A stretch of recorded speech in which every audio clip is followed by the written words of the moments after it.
स्वागत है आप सभी का। आप देख रहे हैं पंचतंत्र और आपके साथ मैं हूं स्वप्निल। आज बात संस्कृति की भी है, बात अर्थव्यवस्था की भी है, बात जरूरत की भी है और बात अनदेखी की भी है। हम बात कर रहे हैं पशु मेले की।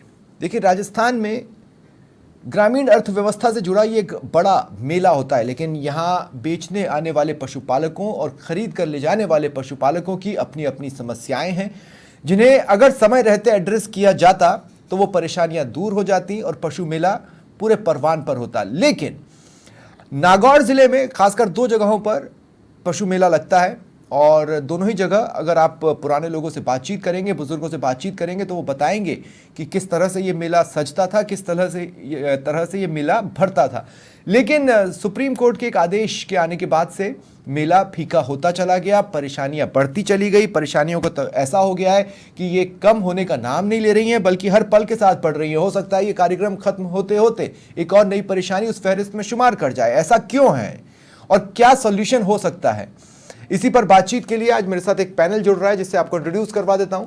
हनुमान बांगड़ा जी कांग्रेस के नेता हैं, कार्यकारी जिला अध्यक्ष हैं कांग्रेस के। हनुमान भाकर जी आरएलपी नेता हैं, पूर्व जिला अध्यक्ष हैं आरएलपी के। लक्ष्मी नारायण मुंडेल जी बीजेपी नेता हैं, पूर्व प्रदेश मंत्री रह चुके हैं किसान मोर्चा बीजेपी के। और अर्जुन लामरोड जी जिला अध्यक्ष हैं भारतीय किसान यूनियन नागौर के। संदीप बोहरा मेरे सहयोगी मेरे साथ जुड़ रहे हैं। संदीप, सबसे पहले मैं चाहता हूं कि एक मोटा मोटा खाका एक वक्त के पशु मेले, वो वंस अपॉन अ टाइम जो इंग्लिश में कहते हैं, उसके और आज के पशु मेले में क्या क्या डिफरेंस आए हैं? मैं बताना चाहूंगा स्वप्निल, मेले हमारी शान हुआ करते थे। मैं बताना चाहूंगा नागौर हमारा कृषि प्रधान जिला है, जो कृषि पर आधारित है। अगर पूरा प्राचीन काल से हम बात करें तो हमारी संस्कृति के साथ यह अर्थव्यवस्था का एक जो है अनुपम उदाहरण था, क्योंकि जीवन यापन के लिए किसानी के साथ साथ जहां जहां पशुपालन साथ चलता है वहां पर जो है वो उन्नति, आर्थिक उन्नति वह जुड़ी होती है। इसी के चलते न केवल पुराने समय की अगर हम बात करें तो ये पशु मेले पूरे साल भर की खरीदी के जो है वो आसान साधन हुआ करते थे, तरीके हुआ करते थे। पशु मेले आयोजित होते थे और उसी में किसान आते थे, पशु बेचते थे। उसके अलावा कृषि सामग्री के जो यंत्र है वह भी यहाँ पर जो है खरीदे जाते थे। वर्तमान में जब परिस्थितियां बदली, मैं बताना चाहूंगा गुणात्मक परिवर्तन आया। सुप्रीम कोर्ट के एक आदेश थे जिसमें 3 साल से नीचे के जो बछड़े थे उन पर बेचने पर रोक लगाई। इसके बाद खरीदी कम होने लगी, लेकिन वर्तमान में अब समस्या अलग तरह की, नया जमाना, नई समस्याएं। किसान आते हैं बेचने के लिए, व्यापारी खरीदते हैं। ये समस्या इन वर्षों में खरीदने के बाद शुरू हुई है और वो खरीद के बाद जब पशु व्यापारी लेके जाते हैं तो जगह जगह उनको रोका जाता है, चाहे इसे राजनीति कह दीजिए, धर्म कह दीजिए, कोई भी आधार हो, उनको रोका जाता है। जिसके चलते धीरे धीरे इस बार तो स्थिति यह है कि बेड़तार नागौर से ले जाए गए पशु अभी तक एमपी बॉर्डर पर खड़े हैं और वहां की गौशालों में डाल दिए गए हैं।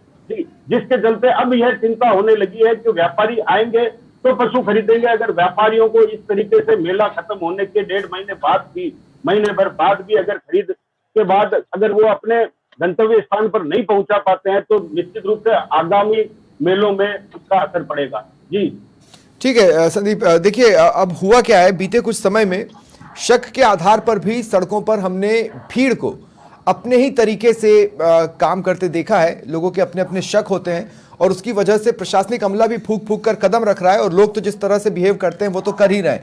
अर्जुन लामरोड जी, क्या समस्याएं आती हैं बिक्री करने वालों को और खरीदने वालों को?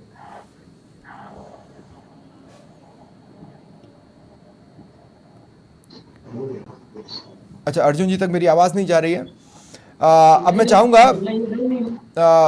हमारे आरएलपी के गेस्ट को इस डिबेट में लाने की।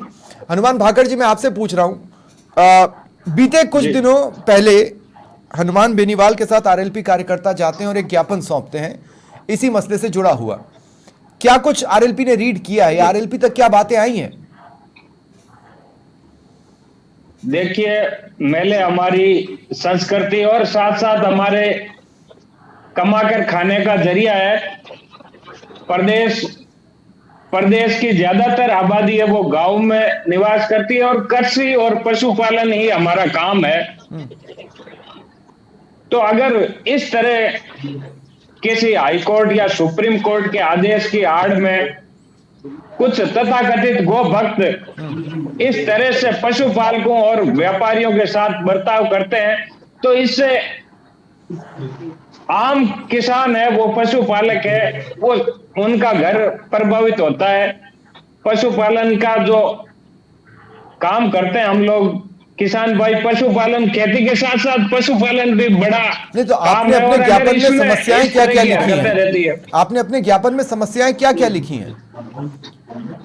हमारी तो यही समस्या थी कि जो किसान, जो पशुपालक बॉर्डर पे फंसे हुए हैं, जो तथाकथित गो भक्त है, उन्हें परेशान कर रहे हैं, उनकी गाड़ियां रुकवाई, उनके साथ बदसलूकी की, और गाड़ियों से जो बैल यहाँ से प्रशासन ने जो बाकायदा पास दिया है, प्रशासन ने उन्हें सर्टिफाई करके पास दिया कि आप वाकई व्यापारी है और यहाँ से खरीद करके बैल है वो ले जा रहे हैं।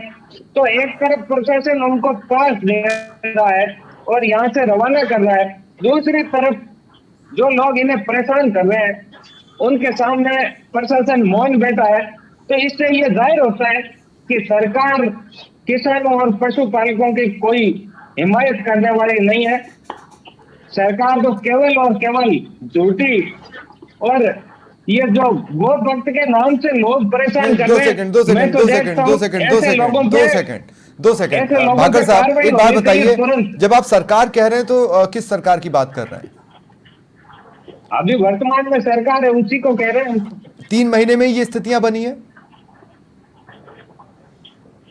पहले भी हुआ है, नागौर मेले में भी कई बार ऐसा हुआ है। ऐसी अमूमन घटनाएं ये होती है, लेकिन पिछले 3 महीने में जिस तरह से ऐसे लोगों पर बेखौफ गाड़ियां रुकवा रहे हैं, अब उनको ये पूछा जाए कि क्या ये खबरें साल भर आती हैं। ये खबरें गहलोत राज, राजे राज, उसके पहले का गहलोत राज और उसके पहले का राजे राज तब भी आती रही। और अभी हालिया जो नागौर में जो पशु मेला लगा था वो काफी फीका रहा, और उसके पीछे अहम वजह कुछ तो ये रही कि लोग इंटरेस्टेड नहीं थे, और दूसरा ये जो आप बता रहे हैं वो एंगल भी बिल्कुल बना हुआ है। ये जो जिस तरह की गुंडागर्दी सड़कों पर देखने को मिलती है, वैलिड पेपर्स के बाद भी मामला फंस जाता है, गौशाला में गाय भेज दी जाती हैं, पेपर आप लाख दिखाते रहिए, दूसरे स्टेट का एडमिनिस्ट्रेशन मानने को ही तैयार नहीं होता। मैं अब हनुमान बांगड़ा जी आपके पास आ रहा हूं। हनुमान बांगड़ा जी, साल दर साल ये समस्या बढ़ी है, मतलब मेला कभी अपने रौनक पर लौट ही नहीं पाया। क्या रीजन आपको समझ में आता है?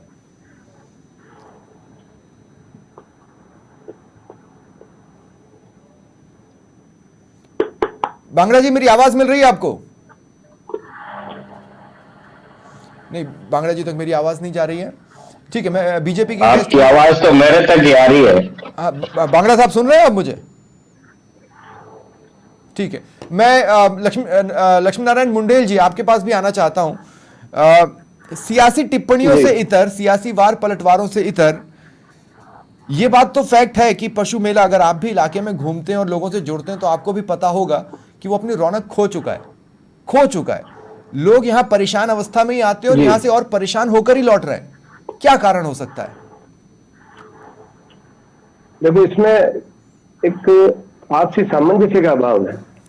इसमें सरकारें चाहे कोई भी रही हो, चाहे कांग्रेस की रही हो, भाजपा की रही हो, तो आपसी सामंजस्य नहीं बैठ पा रहा।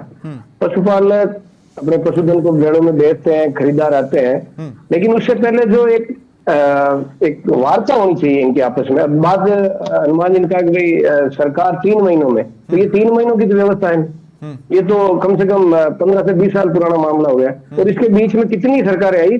लेकिन मैं ये इस चीज को खुले मन से स्वीकार करता हूँ कि कहीं ना कहीं जनप्रतिनिधियों का इस मुद्दे को लेकर उदासीनता रही। उसी के कारण ये मामला आज भी सामने आता है। जनप्रतिनिधियों में अब जब मेला आता है तभी लोग बाग खेदते हैं। अगर इस मामले की मॉनिटरिंग ढंग से की जाए और मामले के पीछे पड़ा जाए, नहीं, तो लेकिन जनप्रतिनिधि तो आप भी हैं, संभव है। जनप्रतिनिधि तो आप भी हैं, आपके पार्टी के लोग भी हैं। हमने हमारे स्तर पर काफी प्रयास किए। जैसे संजीव जी बालियान अपने पशुपालन मंत्री अभी है, तो उनका जब नागौर दौरा हुआ तो उनके सामने प्रमुखता से हमने ये बात रखी। नहीं, लेकिन हुआ क्या ना, देखिए बहुत बेसिक सा पॉइंट आप मिस कर रहे हैं। जब सेंट्रल गवर्नमेंट ने सरकारी परिवहन पर रोक लगा जी। दी, जो ट्रेनों के जरिए होता था या जो रेलगाड़ियों के जरिए होता था, उस पर पूरी तरह से रोक लग गई, वो बंद हो गई। एक्चुअली रोक नहीं लगी, बंद हो गई। तो ये तो कुठाराघात ही था इन पशुपालकों पर। उसे वापस ओपन करने की रिक्वेस्ट की गई, बोले हम करेंगे, लेकिन वो किया नहीं गया। हमारे 2014 में जब CR चौधरी साहब MP थे, तब बाई ट्रेन परिवहन हुआ भी था। हाँ, जो बंद हो लेकिन गया। बाद में राजस्थान सरकार जब बदली, कारण क्या, देखो भारत में क्या राजस्थान है कि सरकार गाय जो एक बड़ा बदली, मार्ग गहलोत बन गया। राज किसी ट्रेन को बंद नहीं कर सकता था। ट्रेन बंद होना सेंट्रल गवर्नमेंट के हाथ में था, मोदी सरकार के हाथ में था। वहां से ट्रेनें बंद कर दी गई और दोबारा चालू करने की रिक्वेस्ट लोकसभा में उठने के बाद भी चालू नहीं की गई। राजस्थान सरकार के पिछले दिनों सरकार के पशुपालन मंत्री इसमें केंद्र सरकार को पत्र लिख सकते थे, लिखा कि भाई ये व्यवस्था है, और ट्रेन बंद हो गई। नहीं वापस लिखा। चालू हो गई। हनुमान नहीं लिखा बेनीवाल ने उन्होंने। संसद में ये मामला इसलिए उठाया था। लेकिन गाय, आपको पता है, हिंदुस्तान में एक मार्मिक मुद्दा है, तो उस मुद्दे पर हर कोई जल्दी से कुछ एक्शन ले ले। अब ये भी जरूरी नहीं है कि सारी नहीं, देखिए ये सड़कों वाली समस्या तब नहीं आ रही थी। मैं संदीप बोहरा को मैं शामिल कर रहा हूँ। गो तस्करी भी मैं एक बात कह, मैं संदीप बोहरा को इस डिबेट में वापस ला रहा हूँ। संदीप, ये समस्याएं, ये सड़क वाली समस्याएं जो है, ये उस वक्त नहीं आ रही थी जिस वक्त ट्रेनें चल रही थी। जब ट्रेनें चलना बंद हुई, उसके बाद ये समस्या बढ़ती चली गई। आप भीड़ को क्या कहेंगे? वो तो शक के आधार पर जो भी कर सकती है, बिल्कुल नो डाउट सेंटिमेंटल मसला है, इमोशनल मसला है। ऐसे में अगर ट्रेन चलती भी रहती तो हो सकता है स्थिति आज से बेहतर होती।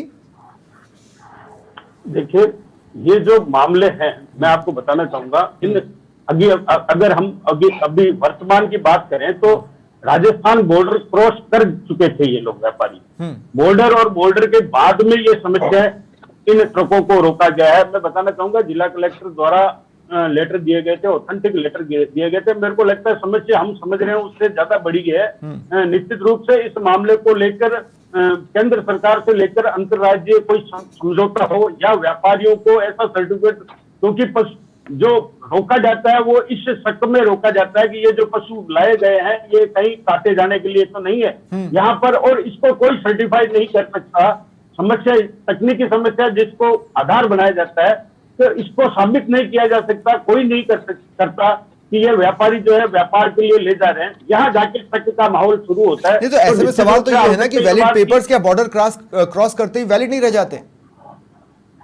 अब यही तो बात है कि जब राजस्थान जिला कलेक्टर ने इनको प्रमाणित करके गाड़ियों को भेजा गया था, तो उसके बावजूद जब MP बॉर्डर के बाद में, मैं बताना चाहूंगा, अभी भी तमाम तरह के ये जो पशु MP की तरफ गए हैं, यह MP के नजदीक मंदसौर के पास में गांव है, वहां पर गौशालाओं में रखे गए हैं। ठीक, और इनमें से सामान्य पशु नहीं है, जो हजारों रुपए में लाखों रुपए की गाय और जो पशुधन बिका है वो भी शामिल है। ठीक, इन पशु मेलों के जरिए संरक्षण होता था, ब्रीडिंग होती थी, नस्लें सुधारी जाती थी, नस्लें बनाई जाती थी। इस पशु मेले की बहुत ज्यादा महत्ता थी संस्कृति के लेवल पर भी और किसानों की अर्थव्यवस्था से जुड़ी हुई भी। लक्ष्मी नारायण जी, मेरा एक बार फिर आपसे सवाल है। अब मैं ये कह रहा हूं कि आप कहते हैं डबल इंजन, ट्रिपल इंजन, मैं आपसे ये पूछ रहा हूं कि जो ट्रक राजस्थान से चला वो उस दिशा में चला जहां पर आपका डबल इंजन है, मध्य प्रदेश, और सेंटर में आप हैं, ट्रिपल इंजन है। इसके बावजूद ट्रक रोक लिया गया और यहाँ के पेपर्स को नहीं माना गया। तो दो सरकारों का सामंजस्य अगर एक ही राजनीतिक दल के भीतर नहीं हो पा रहा है, तो दूसरे राजनीतिक दलों की तो बात ही भगवान भरोसे हो जाएगी। नहीं, इसमें ऐसा नहीं है। हर एक प्रदेश की अलग अलग नीति होती है पशुधन को लेकर, गायों को लेकर। तो राजस्थान में भारतीय जनता पार्टी की सरकार है, तो राजस्थान से जो भी इनको फॉर्मेलिटीज कंप्लीट करके देनी थी वो दी। हाँ। और ठीक ऐसा हो सकता है कि जो व्यापारी खरीद के लेके गए वो MP सरकार को संतुष्ट नहीं कर पाए, या कुछ खामियां रही होगी। नहीं, MP सरकार को संतुष्ट नहीं कर पाई, ये तो कोई बात ही नहीं हुई ना। कलेक्टर यहाँ पर उनसे फोन पर संपर्क में है। देखो, इसमें हो सकता है कि व्यापारियों से कुछ वहां के जो प्रशासन के द्वारा जो नियम तय किए गए उसमें कहीं ना कहीं चूक हुई होगी, तभी रुका है। पर जब आपको एक स्टेट की पर्ची दिखा रहे हैं, एक स्टेट की आपको पर्ची दिखा रहे हैं, है ना, मैं ये कह रहा हूं कि वहां का एडमिनिस्ट्रेशन हमारे यहाँ के पशुपालन मंत्री से बात कर सकता था, वहां के पशुपालन मंत्री हमारे यहाँ के पशुपालन मंत्री से बात कर सकते थे और वो ट्रक आगे जा सकता था। फिर डबल इंजन का फायदा क्या है? अगर डबल इंजन पेचीदा बना रहा है चीजों को, तो फिर उसका फायदा बताइए मुझे। इसमें प्रॉपर कम्युनिकेशन का भी अभाव रहा।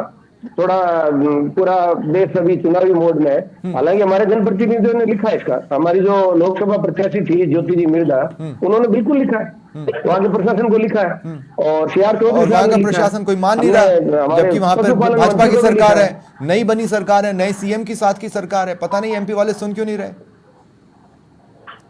नहीं, हमने हमारे यहाँ के जो लोकल पार्टी के जो प्रतिनिधि हैं उन्होंने सबने लिखा है। अब थोड़ा सा क्या कि चुनावी माहौल है देश में, तो प्रशासन भी कहीं न कहीं पूरी तरीके से चुनाव में लगा है, जो नेता है वो भी चुनाव में लगे, तो ये लंबी दिन समस्या नहीं चलेगी, इसका जल्दी समाधान आज की समस्या नहीं है। हनुमान भागड़ जी, मैं अब आपको डिबेट में ला रहा हूं। हनुमान भागड़ जी, मैं आपसे ये कह रहा हूं, आरएलपी को अभी जमीन पर और मजबूत होने की जरूरत है, ये मैं नहीं कह रहा हूं, ये हनुमान बेनीवाल कह रहे हैं। इन समस्याओं को लेकर आप कोई आंदोलन क्रिएट करने की स्थिति में तो है नहीं, तो आपने ज्ञापन सौंप कर इतिश्री कर ली। भाई आपकी भी मंशा इसको सॉल्व करने की है, तो समझ में तो तभी आता जब आप कुछ करते दिखाई देते। देखिए, मेरा तो ये मानना है कि आपने सारी चीजें देखी होगी। सबसे पहले अगर किसानों की या पशुपालकों के मुद्दे पर कोई बात करता है, चाहे पिछली बार नागौर मेले की बात करें, हमारे आरएलपी सुप्रीमो हनुमान जी ने ट्रेन के लिए बात की और ट्रेन चलाने की बात फाइनल हो गई, लेकिन फिर भी ये जो बात कर रहे हैं भाजपा के मंत्री, भाजपा के लोगों ने ऐसी पेचीदगियां बता के ये कह दिया कि भी इनको ये बेनिफिट मिल जाएगा, जबकि ये जब किसान, जवान और पशुपालकों की बात आती है तो वहां कोई राजनीतिक माइलेज नहीं उस दिन जब ये घटना हुई, उस दिन जब ये घटना हुई तब आरएलपी के कार्यकर्ता कहां थे? उस दिन हनुमान बेनीवाल कहां थे? मेरी बात सुनिए, अरे मेरी बात सुनिए, जब अगर कोई कम्युनिकेशन गैप रहा है तो यहाँ का प्रशासन पास दे रहा है, तो ये सारी चीजें पहले यहाँ के प्रशासन को सोचनी चाहिए कि हम पास दे रहे हैं, हमारा पास कहां तक वैलिड है। अगर एमपी कौन से रूट से व्यापारी जा रहे हैं, रूट पहले तय हो जाना चाहिए था, ये प्रशासन का काम है। आपके 3 विधायक, आपके 2 से 3 विधायक पिछली विधानसभा में बैठते थे ना। इतनी जमीनी ग्रास रूट लेवल की कोई भी चीज खुद हनुमान बेनीवाल के भाई ने वहां पर उठाई। जी बताइए। करते आरएलपी तो बनी इसलिए है, किसान, जवान और पशुपालकों। तो आपने ये पशु मेले वाली स्थिति, ये सारी बातें क्या विधानसभा में उठाई? बाकी से उनकी आवाज कोई उठाता है तो वो हनुमान बेनीवाल उठाता है। विधानसभा में कहां सुनाई दिया ये मसला पशु मेले वाला? जब हनुमान चल रहा था वो विधानसभा में तब नहीं थे। अभी इस मुद्दे को देखे ना, अभी इस मुद्दे को देखे ना, मेले वाले तो हनुमान जी बेनीवाल ने इस मुद्दे को नागौर कलेक्टर से भी मिले, सरकार को भी अवगत करवाया और एमपी सरकार को भी लिखा है। नहीं, मैं आपसे ये कह रहा हूं हनुमान बेनीवाल, आप सभी के हिसाब से हनुमान बेनीवाल सुपर हीरो हैं। अब मैं ये कह रहा हूं कि वो सुपर हीरो वहां पर प्रदेश के पशुपालन मंत्री और एमपी के पशुपालन मंत्री की फोन पर बात करा सकता था। ज्ञापन देकर इतिश्री क्यों?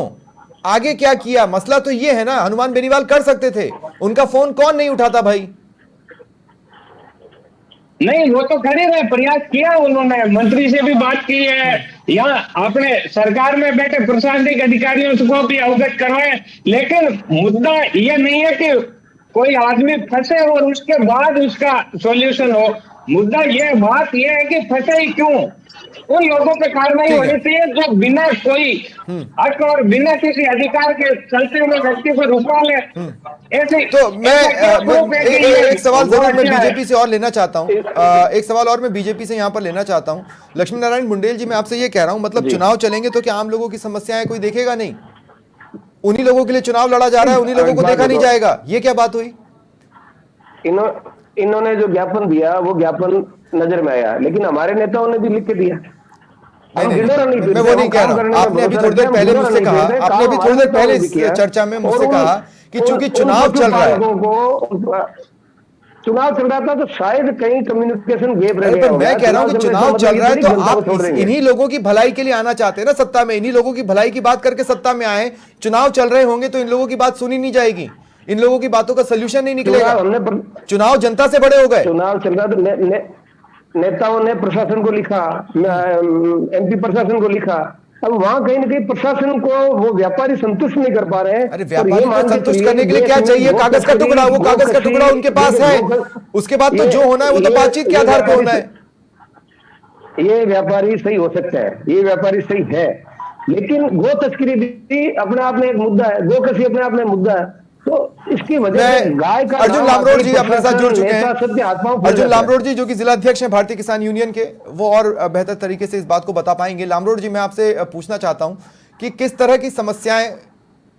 की समस्याओं का सामना बिक्री करने वाले और उसे खरीदने वाले फेस कर रहे हैं? वास्तव में हाँ बोले लामरोड जी। नागौर जिले के लिए आवाज आ रही है मेरी? जी बिल्कुल, हाँ बोले। नागौर जिले में पशुपालकों और किसानों के लिए सबसे महत्वपूर्ण एक आय का साधन खेती के साथ साथ में नागौरी बैलों को पालना होता है। हाँ। और इस मामले में निश्चित रूप से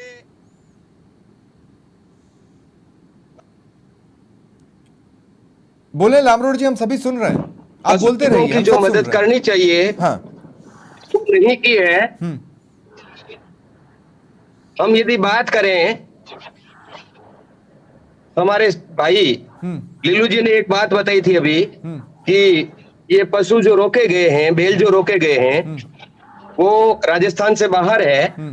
मैं थोड़ा सुधार करना चाहूंगा इस बात में कि नागौर में भी, राजस्थान में भी, शाहपुरा और भीलवाड़ा में और शंभूपुरा में, चित्तौड़ में, बहुत सारी जगह बैलों को रोका गया है।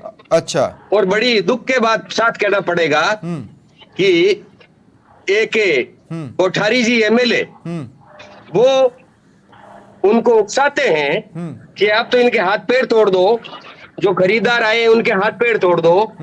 तो ये कहां तक एक वाजिब बात है? इस तरह से यदि ऐसा हुआ तो निश्चित रूप से ये एक बड़ा मामला जो बड़ी आय का साधन है नागौर के किसानों और पशुपालकों के लिए, वो सब खत्म हो जाएगा। कोई व्यापारी यहाँ नहीं आएगा, कोई कमी नहीं है उनके डॉक्यूमेंट में, कोई नहीं निकाल सकता कमी। उन्होंने सारे वैधानिक डॉक्यूमेंट मेडिकल टीम के साथ में 3-3 डॉक्टर्स की टीम बैठती है। उसके बाद में जो निर्धारित स्पेस में जो पशु रखे जाते हैं, बैल रखे जाते हैं, उनको फॉलो करते हुए सारे कागजातों को पूरा करते हुए पूरी प्रक्रिया अपनाते हुए गए और फिर भी उनको रोका गया। ये सबसे बड़ा दुखद विषय है नागौर के लिए विशेष रूप से। और मैं ये कहना चाहूंगा, लोकल मीडिया तो ये कह रहा है कि जबरदस्ती छूट के भरे हुए भी थे उनके साथ। नहीं तो भाई लोडिंग अनलोडिंग की व्यवस्था सरकारी स्तर पर हो, ये मांग कब से चली आ रही है? ये लोडिंग अनलोडिंग की व्यवस्था सरकारी स्तर पर हो, ये कब से मांग चली आ रही है? वो पूरा कर देते आप, वो करना नहीं है। ये सब प्रमाणित है, उनके पास सारे कागजात और जो पैरामीटर तय हैं उनको फुलफिल करते हुए यहाँ से रवाना किया गया था, फिर भी उनको रोका गया। ये बड़ा दुखद है। और मैं ये कहना चाहूंगा आपके चैनल के माध्यम से कि आपने बहुत ही संवेदनशील और नागौर के सबसे किसानों के लिए महत्वपूर्ण मुद्दे को आपने आज लाइव रखा है, इसके लिए धन्यवाद। लेकिन मैं ये जो तथाकथित गोरक्षक है उनसे भी निवेदन करना चाहूंगा कि वो गोरक्षक नहीं है, बल्कि वो गौ के खिलाफ है, गायों के। यदि मेले बंद हो गए, व्यापारी आने बंद हो गए, किसान और खरीदार आने के लिए मेलों में नहीं आए। दरअसल हुआ क्या है, सियासत ने सभी दिमागों में कहानी नागौरी नस्ल नहीं बच पाएगी, ये निश्चित है। मैं ये कहना चाहता हूं कि दरअसल सियासत ने और कुछ घटनाओं ने लोगों के दिमाग में कहानी भर दी है कि अगर ट्रक है और उसमें गाय भरी हुई है तो वो तस्करी कर ले जाई जा रही है और काटने के लिए ले जाई जा रही है, जबकि आप संरक्षण के लिए, नस्ल बढ़ाने के लिए, ब्रीडिंग के लिए, पशु पालने के लिए भी गाय ले जाई जा सकती हैं। इस तरफ किसी का दिमाग नहीं जाता और उसी का खामियाजा पशु मेले को भी इनडायरेक्टली भुगतना पड़ रहा है। मेरा अंतिम सवाल है संदीप बोहरा आपसे कि पशु बेचने वाले भी तो हतोत्साहित हुए हैं, उनका क्या? उनका भी तो सोचना होगा जब हम पशु मेले की बात कर रहे हैं तो। मैं बताना चाहूंगा स्वप्निल, निश्चित रूप से सबसे ज्यादा ठगे गए वो व्यापारी हैं। मैं बताना चाहूंगा, जब ये लोडिंग अनलोडिंग पशु खरीद लेते हैं उसके बाद इनके लोडिंग की प्रक्रिया शुरू होती है। कायदे से तो जो ये पुराना, ऐसा नहीं है जैसा पहले हुआ नहीं, पहले ये सिस्टम था कि यहाँ से ट्रेनों की बोगियां भर के ले जाई जाती थी और उसके बाद, लेकिन आजकल ट्रेन भी, रेल विभाग भी कॉमर्शियल हो चुका है। पूरा गणित उनका फायदे नफे से चलता है। उनको अगर ये नहीं लगता है कि उनको नफा होगा तो वो जो है वो वैगन नहीं लगेंगे। इसका खामियाजा व्यापारियों को उठाना पड़ता है। मैं बताना चाहूंगा, लोडिंग शुरू होती है तो जैसा कि लोमरड जी ने बताया कि इनको सिंबूपुरा पे रोका गया, शाहपुरा पे रोका गया। फिर जानकारी मिली तो मैं बताना चाहूंगा, मेले के जो व्यापारी थे वो ज्योति मिर्जा जी से भी मिले थे, वो कलेक्टर ने तत्काल कार्यवाही की। लेकिन उसका लाभ क्या हुआ, जब वो बॉर्डर क्रॉस करते ही एमपी में फिर रोक लिए गए। तो समस्या ये आ रही है कि इनको लोडिंग अनलोडिंग को कोई सेफ रखे तभी काम बन पाएगा। ठीक है, मैं ये जरूर कहूंगा कि हमारा मकसद जवाब निकलवाना है। अगर आपको जवाब नहीं देना है तो आपकी मर्जी, लेकिन जवाब किसानों के लिए जवाब सामने आने चाहिए। यही कोशिश पंचतंत्र में रही है। बहुत बहुत शुक्रिया आप सभी का मेरे साथ जुड़ने के लिए। फिलहाल इतना ही, नमस्कार।